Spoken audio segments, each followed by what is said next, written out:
NEET aspirants. So இந்த வீடியோவை ஒரு நீட் ஆஸ்பிரண்ட்டாக நீங்கள் பார்க்குறீங்கனாலும் சரி, இல்லை உங்களோட ஃபேமிலியில் உங்களுக்கு தெரிஞ்சவங்க யாராச்சும் நீட் ஆஸ்பிரன்ஸ் இருந்தாலும் சரி அவங்களுக்கு அனுப்பிவிடுங்க. ஏன்னா தமிழ்நாட்டில் இருக்கிற நீட் ஆஸ்பிரன்ஸ் எல்லாருமே காத்துக்கிட்டு இருந்த ஒரு முக்கியமான விஷயம் Tamil Nadu merit list rank list வரணும் அப்படின்றது தான்.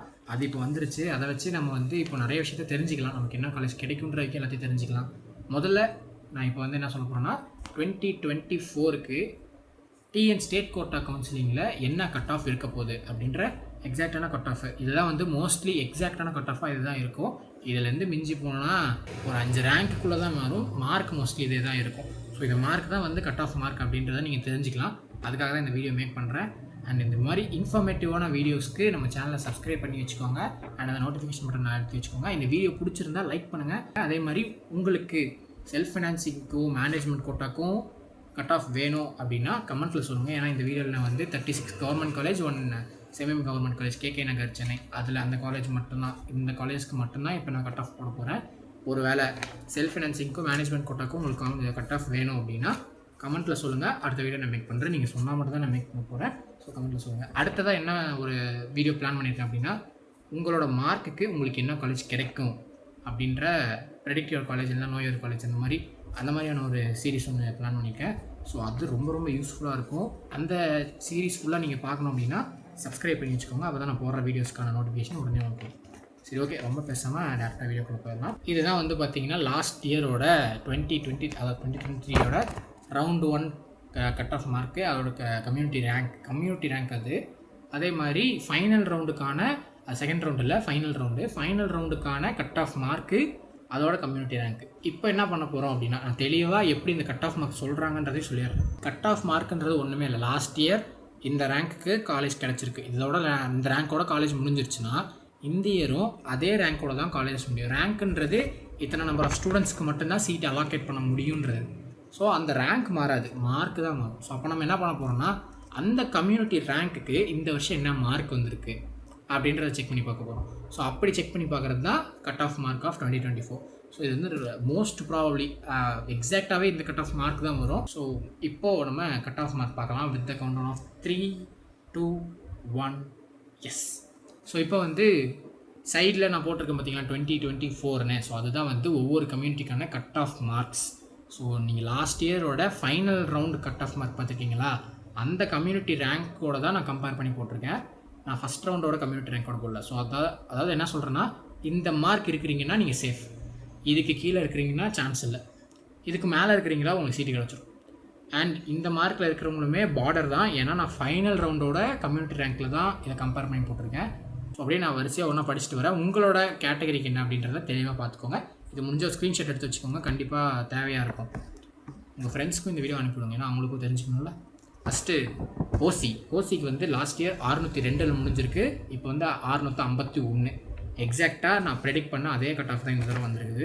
ஏன்னா அது மோஸ்ட்லி ஓசின்றது ஜென்ரல் ரேங்க் தானே, ஸோ அதனால் அது அப்படி தான் இருக்கும். அடுத்து பிசிக்கு 620 நான் ப்ரெடிக்ட் பண்ணியிருந்தேன். 618 வந்திருக்கு. ஸோ அதுவுமே நான் ப்ரெடிக்ட் பண்ண மாதிரி தான் வந்திருக்கு. அடுத்து பிசிஎம் 615 தான் நான் ப்ரெடிக்டே பண்ணேன். எக்ஸாக்டாக 615 தான் வந்திருக்கு. அடுத்து எம்பிசிக்கு 610 ப்ரெடிக்ட் பண்ணோம், 602 வந்திருக்கு. அடுத்து எஸ்சிக்கு ரொம்ப ஃப்ளக்சுவேட் ஆகிறதுக்கு சான்ஸ் இருக்குது. ஆனால் நான் சொல்லியிருந்தது 550 வரும்னு நான் சொல்லியிருந்தேன். ஆனால் 535 வந்திருக்கு. ஏன்னா இந்த எஸ்சிஏ, எஸ்டி, பிசிஎம் இந்த 4 கேட்டகரிக்குமே ரிசர்வேஷன் கம்மி, எப்படி வேணாலும் மாறும்னு சொல்லியிருந்தேன் அந்த வீடியோலேயே. ஸோ அதே தான் இங்கேயும் கொஞ்சம் மாறி இருக்குது, ஒரு 10 மார்க் முன்னே வந்திருக்குது. ஏன்னா இதெல்லாம் ரொம்ப ரிசர்வேஷன் கம்மி இல்லையா. இந்த ரேங்க் சைப் பார்த்தீங்கன்னா ஒரு 600 பேருக்கு தான் மொத்தமாகவே சீட் இருக்குது, 680 பேருக்கு தான். இந்த 680 பேரில் எப்படி வேணாலும் மார்க்கு வாய்ப்பு இருக்குது. அது ஒரு 10 மார்க் வித்தியாசம் இருக்குது. அடுத்து எஸ்சிஏ நான் 480 சொல்லியிருந்தேன், 470 வந்திருக்கு. எஸ்டி வெறும் ஒரே 1%. இதுக்கு தான் இருக்கிறதுலே கட் ஆஃப் எப்படி வேணாலும் டிராஸ்டிக்காக இன்க்ரீஸ் ஆகிறதுக்கான பாசிபிலிட்டிஸ் ரொம்ப அதிகமாக இருந்துச்சு. நான் அதுலேயுமே மென்ஷன் பண்ணியிருந்தது 470 வரதுக்கு வாய்ப்பு இருக்குது. ஆனால் அந்த ரேங்க் டேரெக்டாக கம்பேர் பண்ணால் 500 வருது அப்படின்னு சொல்லியிருந்தேன்னா இப்போ ஆல்மோஸ்ட் 490 பக்கம் 488 வந்திருக்குது கட் ஆஃப் மார்க்கு. ஸோ இந்த கட் ஆஃப் மார்க்லாம் பார்த்துக்கோங்க. ரைட் சைடில் ரெட் கலரில் பாக்ஸ் பண்ணியிருக்கேன்ல, அதுதான் கட் ஆஃப் மார்க்கு. இந்த மார்க்குக்கு மேலே நீங்கள் இருக்கிறீங்கன்னா கண்டிப்பாக உங்களுக்கு 36 கவர்மெண்ட் காலேஜில் ஏதாச்சும் ஒரு காலேஜில் சீட்டு கிடச்சிரும். இந்த மார்க்கோட நியராக இருக்கேன், 1 மார்க் 2 மார்க் பக்கத்தில் இருக்கிறேன்னா கடைசி ரவுண்டு வரைக்கும் நீங்கள் நின்று ட்ரை பண்ணிங்கன்னா கண்டிப்பாக சீட்டு கிடைக்கும். ஸோ லாஸ்ட் ரவுண்ட் வரைக்கும் வெயிட் பண்ணி பாருங்கள். ஸோ இது வந்து 92.5% ரிசர்வேஷனுக்கான இது கட் ஆஃப் மார்க்ஸு. அடுத்து கவர்மெண்ட் ஸ்கூலில் 6 to 12 படித்த 7.5 ரிசர்வேஷன் வச்சுருக்காங்கல்ல, அவங்களுக்கான கட் ஆஃப் மார்க். ஏன்னா போன இதுலேயே வந்து நீங்கள் 92.5 மட்டுமே போட்டிருக்கீங்க, 7.5 போடுங்கன்னு சொல்லி கேட்டிருந்தாங்க நிறைய பேர். அதனால் அவங்களுக்கான கட் ஆஃப் மார்க்கை நான் போட்டுறேன். நீங்கள் கமெண்ட்டில் என்ன கேட்குறீங்களோ அதுதான் என்னால் போட முடியும். நீங்கள் கமெண்ட்டில் வந்து எஸ்எஃப்கான கட் ஆஃப் வேணும்னு கேட்டிங்கன்னா எஸ்எஃப்கான வீடியோ போடுறேன். மேனேஜ்மெண்ட் கோட்டாக்கான கட் ஆஃப் வேணும்னு கேட்டிங்கன்னா நான் மேனேஜ்மெண்ட் கோட்டாக்கான வீடியோ போடுறேன். நீங்கள் கேட்டிங்கன்னா நான் போடுறேன். 7.5 ரிசர்வேஷனுக்கான கட் ஆஃப் கேட்டாங்க. ஸோ அதனால் அந்த வீடியோ நான் இப்போ மேக் பண்ணிடுறேன். ஸோ எஸ், அடுத்து 36 கவர்மெண்ட் காலேஜ்க்கான 7.5 ரிசர்வேஷனுக்கான லாஸ்ட் இயரோட final round marks, final round ranks பார்த்துக்கோங்க.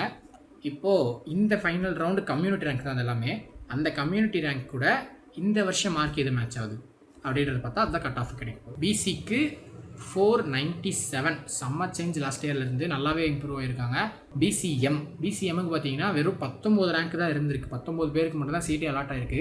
ஸோ 19ன்றது லாஸ்ட் இயர் வந்து 347லேருந்து இப்போது 470. இதுவுமே வந்து ரொம்ப அதிகமாக இன்க்ரீஸ் ஆகிருக்கு மார்க். எல்லாமே பாருங்களேன், 300ஸ்லேருந்து இப்போ 490s 500 பக்கமே வந்துருச்சு எல்லாருக்குமே மார்க்கு. அடுத்து எம்பிசி, இதுதான் மெயின். எம்பிசிக்கு பாருங்கள் 122 ரேங்க்கு. பிசி விட நம்பர் ஆஃப் சீட்ஸ் கம்மி எம்பிசிக்கு.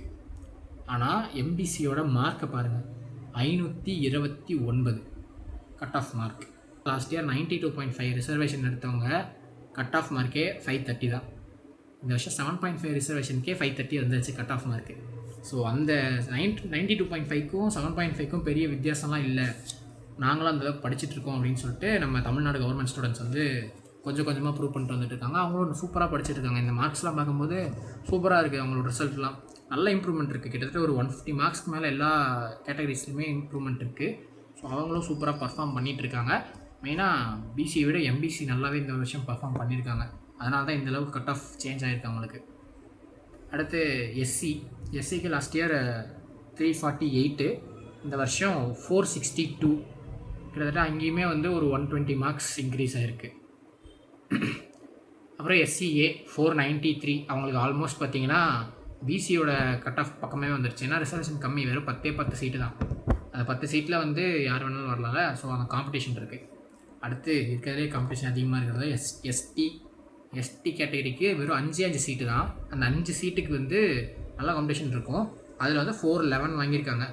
நான் வந்து இன்னுமே அதிகமாக எதிர்பார்த்தேன், 450 மேலே வந்துடும் அப்படின்னு எதிர்பார்த்தேன். 411 வந்திருக்காங்க, நோ ப்ராப்ளம்.